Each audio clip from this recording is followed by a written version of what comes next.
নমস্কার বন্ধুরা।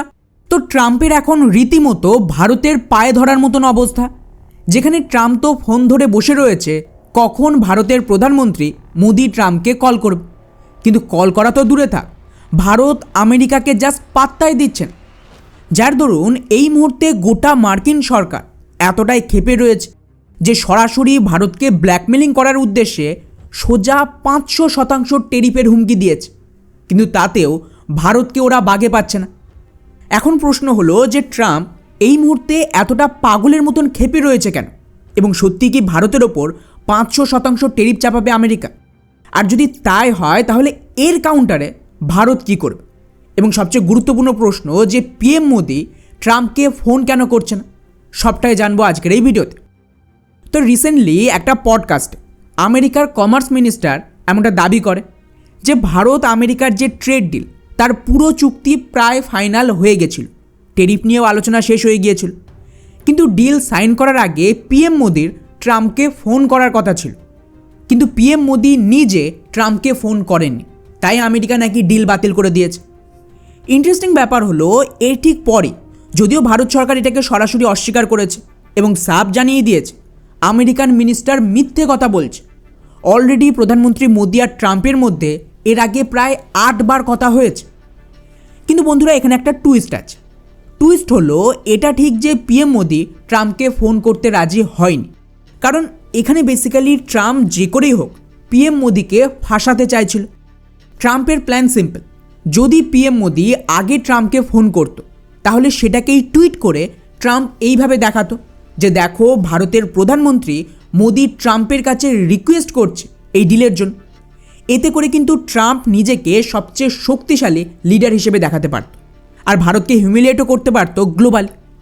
কিন্তু বন্ধুরা মুশকিল হলো এত কিছুর পরেও আমি গ্যারান্টি যে এই ট্রেড ডিল হতোই না। আর এর পেছনের মূল কারণ হলো ট্রাম্পকে ইলেকশনের দরুন 3 থেকে 4টে সেক্টরের কোম্পানি ফান্ড করেছিল, যার মধ্যে একটা হলো ফার্মা সেক্টর আর 2 হলো অ্যাগ্রিকালচার। তো এই 2 সেক্টর এখন চাইছে যে ট্রাম্প ভারতীয় মার্কেটের অ্যাক্সেস পাইয়ে দিক এই ট্রেড ডিলের মাধ্যমে। আর যতক্ষণ না এই দুটো সেক্টর ভারতের অ্যাক্সেস পাচ্ছে ততক্ষণ কিন্তু এই ট্রেড ডিল সহজে হতে পারবে না। এখন আপনারা বলবেন যে ঠিক আছে, যদি ভারত আমেরিকান মার্কেটের অ্যাক্সেস চায়, আমেরিকাও ভারতীয় মার্কেটের অ্যাক্সেস চাইবে, তাহলে ভারত যদি আমেরিকার অ্যাগ্রিকালচার বা ফার্মা কোম্পানিকে কিছুটা অ্যাক্সেস দিয়ে দেয় তাহলেই তো সমস্যা মিটে গেল। ওয়েল, এখানেই কিন্তু আসল খেলা, যা শুনলেই আপনারা বুঝতে পারবেন কেন ভারত সরকার এতে রাজি হচ্ছেন। আর সত্যি বলছি খুবই মারাত্মক হবে ভারতের সাধারণ মানুষের জন্য যদি পিএম মোদি ট্রাম্পের কথায় রাজি হতো। কিভাবে? তো এর একটা উদাহরণ দিই।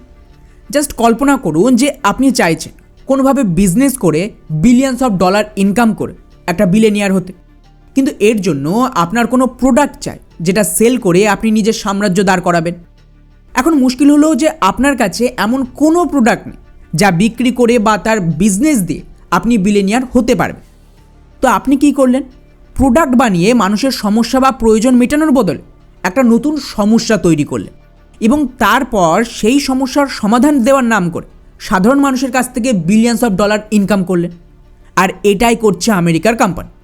আমেরিকার ফার্মা কোম্পানিগুলো তাদের মেডিসিন ভারতের মতন বড় বাজারে বিক্রি করতে চাইছে, কারণ ভারতের বিরাট পপুলেশন, তাই বিক্রিও বেশি হবে।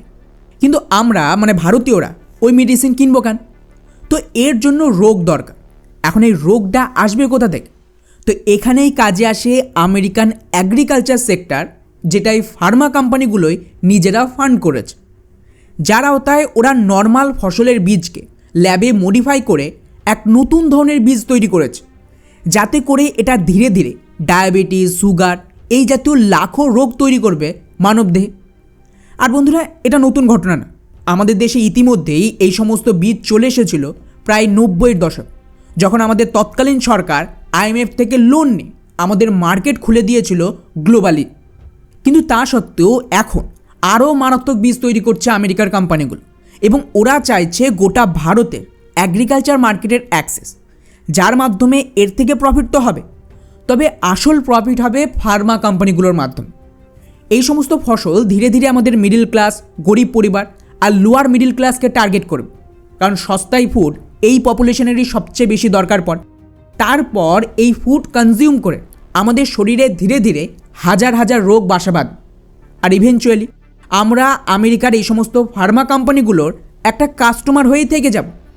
আজ তো ইতিমধ্যেই ভারতে সুগার, ডায়াবেটিস নর্মাল হয়ে গেছে, এবং আমি আপনাদের বলবো আপনারা নিজেরা একটু রিসার্চ করেন এবং জানার চেষ্টা করুন যে কিভাবে ভারতে এই সমস্ত রোগ শুরু হয়েছে। তাহলেই আপনারা বুঝতে পারবেন যে কতটা ভয়ঙ্কর ষড়যন্ত্র করেছে এই সমস্ত জানোয়ার পশ্চিমা ডিপ স্টেটের কোম্পানিগুলো। এবং এই কারণেই ভারত সরকার নিউজিল্যান্ডের সাথে ফ্রি ট্রেড এগ্রিমেন্টে ওদের যে দুধজাত পণ্য সেটা ঢুকতে দেয়নি, ওখানেও সেম কেস। এখন আমেরিকা ভারতের পেছনে পড়েছে, এবং ভারত যেহেতু এতে রাজি হয়নি তাই এই ধরনের নতুন গল্প ফাঁদছে। এমনকি ট্রাম্প কয়েকদিন আগেই পিএম মোদিকে টার্গেট করার জন্য এই ধরনের স্টেটমেন্টও দিয়েছে যে পিএম মোদি ট্রাম্পকে কল করে বলেছে যে স্যার, আমি আপনার সাথে কথা বলতে চাই অ্যাপাচি হেলিকপ্টার কেনার জন্য। মানে বেসিক্যালি এটা করে পিএম মোদিকে ডাউন করার চেষ্টা করছিল, এবং যাতে ভারতের ভেতর যে সমস্ত অপোজিশন রয়েছে তারা বিষয়টিকে তুলে ধরে আর ভারত সরকারের উপর চাপ তৈরি করে। কিন্তু এখন ওদেরই কমার্স মিনিস্টার উল্টো কথা বলছে যে পিএম মোদি তো ট্রাম্পকে ফোন করতেই রাজি হচ্ছে না, তাই জন্য ডিল হয়নি। এখন আমার প্রশ্ন হলো যে এই দুটো কথার মধ্যে কোনটা সত্যি? প্রথমটা যে ট্রাম্প বলছে পিএম মোদি ট্রাম্পকে কল করে স্যার বলেছে, নাকি ওদের কমার্স মিনিস্টারের বক্তব্য যেখানে পিএম মোদি ট্রাম্পকে ফোন করতে রাজি হচ্ছে না? আর বন্ধুরা, আপনারা খেয়াল করবেন যে এখানে ট্রাম্প যা বলবে সেটা এখানে কিন্তু ভারতের মেইন যে অপোজিশন পার্টি, মেনলি কংগ্রেস, তারা মুদ্রা বানাচ্ছে, যেটা বেসিক্যালি ভারতকে ভেতর থেকে প্রেশার তৈরি করার একটা চেষ্টা। এক্স্যাক্টলি এর আগে ডেড ইকোনমি নিয়ে ট্রাম্প যে কমেন্ট করেছিল সেটা নিয়েও রাহুল গান্ধী এই ধরনের স্টেটমেন্ট দিয়েছে। তো সত্যি বলছি, ভারত সরকার অসাধারণ কাজ করছে, এবং যদি এখানে ভারত ট্রাম্পের সামনে ঝুঁকে যেত তাহলে সেটা আমি মনে করি এই সরকারের সবচেয়ে বড় ফেলিয়ার হতো, আর আমাদের দেশের জন্য অন্ধকার ভবিষ্যৎ ডেকে আনত। ফলে আমেরিকা এখন ভারতের ওপর 500% টেরিফ চাপাক বা 1000%। ভারত ইতিমধ্যেই ইসরায়েল থেকে শুরু করে ইউরোপিয়ান ইউনিয়নের সাথে ফ্রি ট্রেড এগ্রিমেন্ট প্রায় ফাইনাল পর্যায়ে নিয়ে গেছে। এছাড়া তার আগে অস্ট্রেলিয়া, নিউজিল্যান্ড, ব্রিটেন, ওমান এই সমস্ত দেশের সাথে তো ট্রেড হয়েই গেছে। এখন শুধু চীনের সাথেও যদি ভারতের ট্রেড ডিল খুব তাড়াতাড়ি সেরে ফেলা যায় তাহলেই কিন্তু আমেরিকার কোম্পানি আর এই ট্রাম্প দুজনেই লাইনে চলে আসবে।